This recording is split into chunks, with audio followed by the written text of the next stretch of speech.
School medical form कैसे भरें? कब, कहाँ, कैसे होगा मेडिकल? इस तरह की सारी जानकारी इस वीडियो में आपके साथ साझा करने वाले हैं। मेडिकल क्यों ज़रूरी है? क्योंकि जब आपका ई-काउंसलिंग स्टार्ट होगा, रिज़ल्ट के बाद जब आप सीट्स वहाँ पे स्कूल्स का प्रेफ़रेंस भर देंगे और आपको कोई सीट अलॉट हो जाएगी। सीट अलॉट होने के बाद जो पहला प्रोसेस रहेगा, वो रहेगा मेडिकल और मेडिकल एग्ज़ामिनेशन की पूरी जानकारी होना बहुत ज़्यादा ज़रूरी है। इस वीडियो में कंप्लीट बात करने वाले हैं मेडिकल फॉर्म के बारे में। पहली चीज़ कि मेडिकल फॉर्म हमें मिलेगा कहाँ से और क्या हमें किसी साइट से लेना पड़ेगा? नहीं, जो इनकी ऑफिशियल साइट है, उसी के ऊपर आपको जाना है, स्कूल नोटिस में जाना है और नोटिस में गाइडलाइन एसओपीज़ दे रखा है। इस पे जब देखो यहाँ पे 63 पेज की एसओपी है, उसमें पेज नंबर जो 43 है, वहाँ पे आपको देखो मेडिकल फॉर्म मिल जाएगा। ये रहा मेडिकल फॉर्म। ये रहा मेडिकल फॉर्म। आप इसका प्रिंट आउट निकाल सकते हैं यहां से और इसमें क्या भरना है, कैसे भरना है और आपके बाद में आपका जो हॉस्पिटल होगा वो क्या क्या एक्शन लेगा आपके अगेंस्ट। तो ये सारी चीजें इसमें मैं आपसे बात करने वाला हूं। चलिए हम लोग इसी फॉर्म को एकदम अच्छे से समझते हैं और जानते हैं कि इस फॉर्म के साथ हमें क्या क्या एक्शंस की रिक्वायरमेंट है। हर चीज को डिस्कस करने वाले हैं बहुत ही अच्छे ढंग से। बहुत ध्यान से इस वीडियो को देखना है। सबसे पहली इंपॉर्टेंट चीज यहाँ पे आपको जो स्कूल ऑप्ट हुआ है, ये कब तैयारी करनी है? जब आपको कोई किसी भी राउंड में स्कूल मिल गया, लेकिन उससे पहले जानना, समझना बहुत ज़रूरी है। प्रिंट आउट निकाल के एक बार प्रैक्टिस कर सकते हो, आपके बच्चे के मार्क्स अच्छे हैं और आपको लगता है कि 100% स्कूल मिल जाएगी, अभी इसका प्रिंट आउट निकालो, जो चीज़ें मैं आपको बता रहा हूँ, उसके साथ वो एक्शंस आप ले लो। यहाँ पे आपका लेटेस्ट एक फोटोग्राफ पेस्ट करना है। यहाँ पे name of candidate in a block letter, father, mother या गार्जियन का साइन यहाँ पे करना है। डेट ऑफ बर्थ यहाँ पे मेंशन होगी, डीडी, डेट, मंथ और ईयर यहाँ पे आएगा। एज कितने साल का, कितने साल, कितने महीने और कितने दिन का बच्चा हो गया, पूरी जानकारी। जेंडर क्या है, मेल फीमेल। ब्लड ग्रुप क्या है नहीं पता तो किसी भी लेबोरेटरी से चेक करवा सकते हो, कोई दिक्कत वाली बात नहीं है, ये चेक हो जाएगा। और आइडेंटिफिकेशन मार्क यानी बॉडी पे कोई निशान है तो वो यहाँ पे 2 मार्क यहाँ पे मेंशन करने हैं। अगला इंपॉर्टेंट चीज क्या है, परमानेंट एड्रेस क्या है आपका, वो यहाँ मेंशन करना है। Allotted date for medical examination age पर दी AISSAC 2025 गाइडलाइंस। यानी आपको जो डेट मेंशन हुई है, कौन सी डेट आपको दी है मेडिकल के लिए, वो डेट यहाँ पे मेंशन करो। कब होगा ये? जब किसी भी राउंड में आपको स्कूल मिल जाएगी तो स्कूल आपको डेट देगी, आपको कहीं जाना नहीं है। आपको स्कूल बताएगी कि आपको किस डेट पे किस वाले हॉस्पिटल में जाना है ना? तो ये भी बड़ी एकदम क्लियर चीज है, तो उसके लिए आपको कहीं सर्च वर्च नहीं करना, ज्यादा रिसर्च नहीं करना, आराम से रहिए, कोई टेंशन वाली बात नहीं है। अलॉटेड प्लेस फॉर मेडिकल, आपको डेट तो मिल गई, अब आपको प्लेस कौन सा मिला है वो यहाँ पे आप मेंशन करिए। ये सारी चीजें आपको खुद को एंट्री करनी है, इसलिए मैं डिस्कस कर रहा हूँ। और जो चीज एंट्री स्कूल अपना हॉस्पिटल करेगा वो बताऊंगा मैं आपको। फैमिली डिटेल, यहाँ पे नेम, फादर का नेम, उनका एज क्या है, उनका हेल्थ कैसा है और यदि एक्सपायर हो गए तो डेथ का कोज क्या था और कौन से ईयर में एक्सपायर हुए। ये सारी बातें यहाँ पे मेंशन करनी है आपको। इसी ढंग से फादर, मदर के बारे में, grandfather, grandmother, brother and sister, brother and sister, brother and sister. यदि किसी के 3 से ज्यादा भाई बहन हैं तो फिर आपको यहाँ पे अलग से आई थिंक कॉलम तो नहीं है, कॉलम 3 ही बच्चों तक का है, इसमें ये मेंशन करना है। अगला क्या है, फैमिली हिस्ट्री, फैमिली के बारे में हिस्ट्री यानी यहाँ पे सीरियल नंबर, यहाँ पे डिजीज का नाम, if yes and if yes then relation of the candidate. आपको यहाँ पे जितनी भी डिजीज उनको बारे में पढ़ना है। नंबर 1 ट्यूबरकुलोसिस है, यदि किसी को भी ट्यूबरकुलोसिस आज तक नहीं हुआ है तो यहाँ पे नो भर देना है। और इसी ढंग से जो नहीं यहाँ पे नो भर दो। यदि आपने यहाँ पे यस भरा कि हाँ हमारी फैमिली में किसी को ट्यूबरकुलोसिस था, टीबी था, तो अब भाई किसको था, ब्रदर को था, सिस्टर को था, फादर को था, मदर को था, ग्रैंडफादर को था, वो मेंशन करना है। तो ये जितनी भी डिजीज है उनको एक बार पढ़ना है और अपनी फैमिली बारे में पता करना है कि भाई यहाँ पे किसी को दिक्कत तो नहीं थी। Personal medical history, right in a brief detail of the medical illness issues and other than these listed above if any. आपने जो ऊपर जानकारी दी उसके अलावा उस पर्सनल के अंदर यहाँ पे स्टूडेंट है आपका, बच्चा है आपका, उस बच्चे के बारे में यदि कोई चीज हुई है, मेडिकल कोई उसकी हिस्ट्री है, कोई दवाइयां वो ले रहा है या फिर पहले कभी ली थी या कोई डिजीज हुई थी या कोई एक्सीडेंट हुआ था, वो पूरी जानकारी यहाँ मेंशन करनी है, एकदम सही सही ध्यान रखना, क्योंकि वरना मेडिकल में वो आपको चेक तो कर ही लेंगे। अगली इंपॉर्टेंट चीज क्या है, have you ever suffered from any of the following, क्या आपको इनमें से कुछ हुआ है? जैसे इन्होंने बोला कि भैया आपको अस्थमा हुआ है क्या? इफ यस या नो, हुआ है यस तो कौन सी एज में हुआ।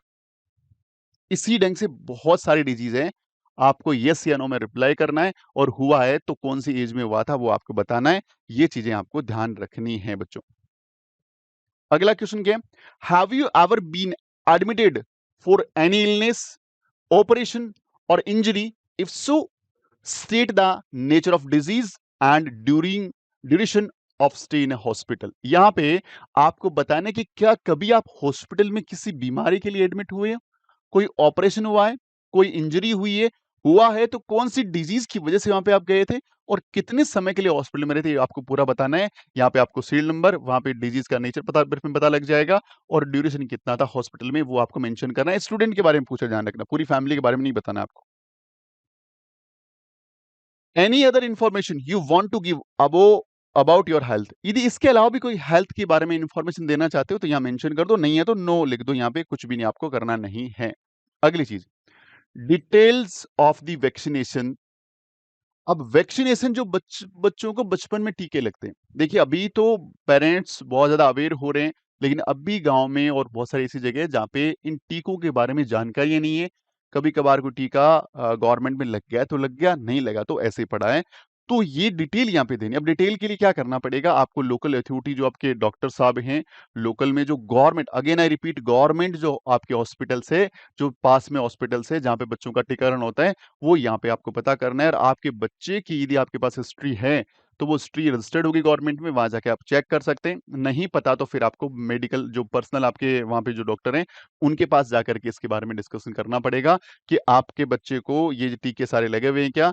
बर्थ के टाइम जो लगता है 6 वीक, फिर 10 week, 14 week, 9 month, 12 month, 15 month, 15 to 18, फिर 2 ईयर का, फिर 4 and 5 ईयर का, फिर 10 to 12 ईयर्स का।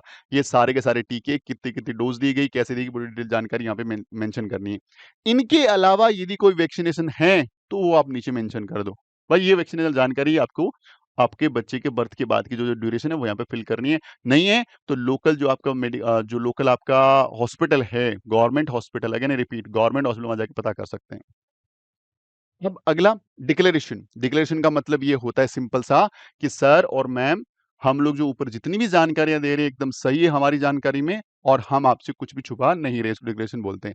यहाँ पे सिग्नेचर ऑफ स्टूडेंट हो जाएगा, बच्चे का नाम हो जाएगा, एप्लीकेशन नंबर हो जाएगा, पेरेंट्स का, फादर का, मदर का, गार्जियन का सिग्नेचर हो जाएगा, उनका नाम हो जाएगा, डेट हो जाएगा, किस डेट को आप सारा प्रोसेस कर रहे हैं। ये तो हो गई जो आपने घर बैठ के फिल करनी है। अब हॉस्पिटल वाले क्या करेंगे, भाई हॉस्पिटल में आप जब जाएंगे तो एक लंबा चौड़ा मेडिकल होने वाला है। जो निर्धारित स्कूल जहां पे आपको जाना है वो नाम आपके पास आएगा, वहां जाने के बाद आपको कोई ना कोई अटेंड करने वाला स्कूल से होगा, वो आपको अटेंड करेगा। लेकिन आप ये मत सोचिए कि मेडिकल हो रहा है तो 2 घंटे, 3 घंटे या 4 घंटे में हो जाएगा। देखिए जहां भी हो रहा है डेफिनेटली वो गवर्नमेंट हॉस्पिटल होगा, और वहां पे आपको पता है कि टाइम लग सकता है, क्योंकि मेडिकल बहुत बड़ा है।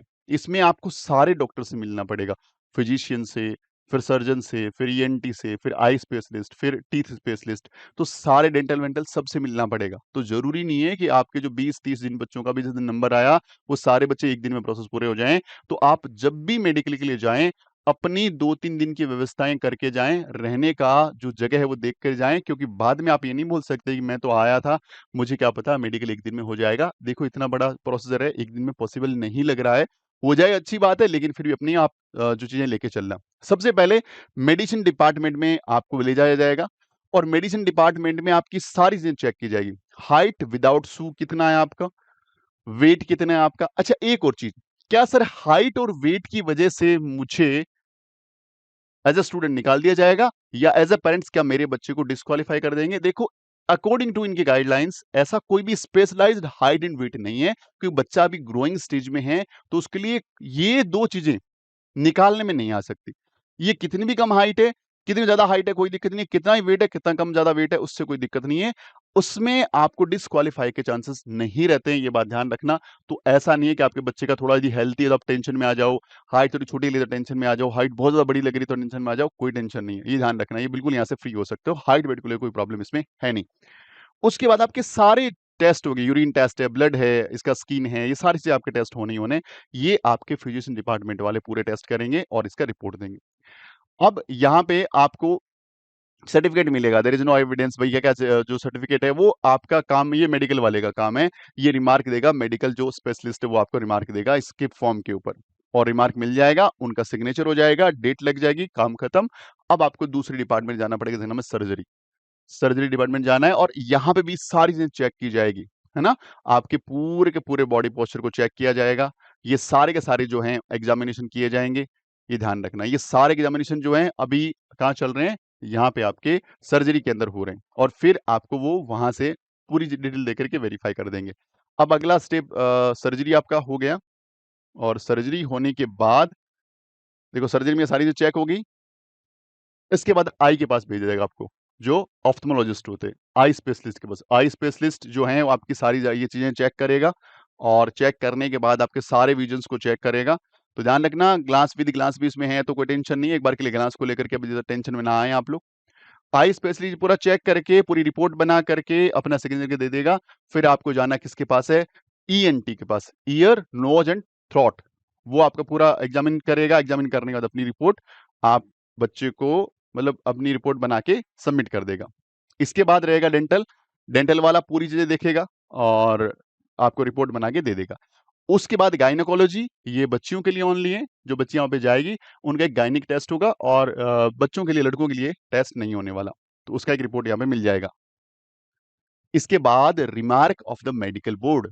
जितनी भी रिपोर्ट आपने मेडिसिन डिपार्टमेंट से ली है, सर्जरी से ली है, चाहे आप आई से लेके आए हैं, डेंटल से लेके आए हैं, या गायनी से लेके आए हैं, उन सारी रिपोर्ट्स को देख करके वहां का मेडिकल बोर्ड आपको डिसाइड करेगा कि आर यू फिट और अनफिट। और फिर आपके लिए यहाँ पे अनफिट है तो उसका रीजन क्या है, और रीजन यदि कंसिडरेबल होगा, यदि आपके बच्चे को उन्होंने अनफिट कर दिया, तो आप स्कूल के प्रिंसिपल सर से मिल करके, यदि आपको वो टाइम देते हैं कि दोबारा से रीमेडिकल कराने का, तो वहां पे रीमेडिकल करा सकते हैं, आपके पास टाइम रहेगा। तो ये ध्यान रखना, ये पूरा प्रोसेस है, और इतना ही चीजें हैं। मेडिकल के बारे में मैंने आपको हर चीज का रिप्लाई कर दिया है। इसी की तैयारी कर रहे हैं तो फ्री टेस्ट सीरीज लेके आए हैं। 22 तारीख, 25 तारीख और 26 तारीख, 22 of May, 25 of May and 28 of May, 3 date note कर लो। इन तीनों डेट्स पे हमारे एंड से होने वाली है free test series for RMC.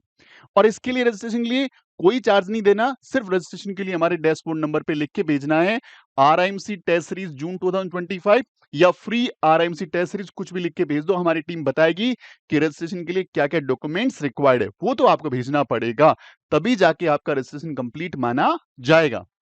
इसके साथ साथ 300 इंपॉर्टेंट क्वेश्चंस, ऐसे क्वेश्चन डिजाइन किए हैं कि आपके लिए बहुत फ्रूटफुल रहेंगे, जिसमें हमने पिछले सालों के बहुत सारे क्वेश्चन पिक किए हैं। क्योंकि पैटर्न आप जब देखेंगे तो बहुत सारे क्वेश्चन रिपीट हो रहे हैं और बच्चों को उनके कॉन्सेप्ट नहीं आते। साथ साथ में हम आपको ये बताएंगे हाउ टू राइट, और इसको कैसा लिखना है, कितना लिखना है, 5 नंबर के क्वेश्चन में कैसे लिखना है, 10 नंबर के क्वेश्चन में कैसे लिखना है। इस तरह की सारी बातें हम लोग करने वाले हैं। ये बहुत बहुत बहुत इंपॉर्टेंट क्लास है आपके लिए, जो आपको जरूर ज्वाइन करनी चाहिए। डेली आपको 5 से 7 या 4 से 7, 2 बड़े टाइमिंग आप ध्यान रखिएगा। 5 to 7 फिक्स, हम कोशिश कर रहे हैं कि 2 की बजाय 3 घंटे आपको पढ़ाएं, ताकि आपको मैक्सिमम कंटेंट बहुत ही बढ़िया ढंग से आपको दिया जाए।